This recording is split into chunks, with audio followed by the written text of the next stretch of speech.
আৰু মাত্ৰ কেইটামান ঘণ্টা ঘোষণা কৰা হ'ব 2026 বৰ্ষৰ উচ্চতৰ মাধ্যমিক চূড়ান্ত পৰীক্ষাৰ ফলাফল। লাখ লাখ শিক্ষাৰ্থীৰ অপেক্ষা কেৱল পুৱা 10:30 27টা ৱেবছাইটযোগে প্ৰকাশ পাব 2026 বৰ্ষৰ উচ্চতৰ মাধ্যমিক চূড়ান্ত পৰীক্ষাৰ ফলাফল। আজি বহুত আগ্ৰহেৰে বাট চাই আছে ৰাজ্যৰ 3,30,744 গৰাকী পৰীক্ষাৰ্থী। কাৰ নাম আহিব প্ৰথম, দ্বিতীয় আৰু তৃতীয় স্থানত? কোনে লাভ কৰিব সৰ্বশ্ৰেষ্ঠ নম্বৰ? আজি 10:30 পিছত শেষ হ'ব লক্ষণীয়। 2026 বৰ্ষৰ উচ্চতৰ মাধ্যমিক চূড়ান্ত পৰীক্ষাত অৱতীৰ্ণ হৈছিল 3,30,744 গৰাকী পৰীক্ষাৰ্থী। তাৰ ভিতৰত কলা শাখাত অৱতীৰ্ণ হৈছিল 2,47,856 গৰাকী পৰীক্ষাৰ্থী।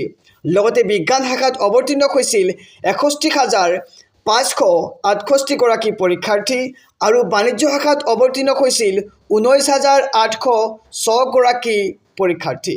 গতিকে আজি তিনিওটা শাখাৰ ফলাফল একেলগে ৰাতিপুৱা 10:30 মুঠ 27টা ৱেবছাইটযোগে লাভ কৰিব শিক্ষাৰ্থীসকলে।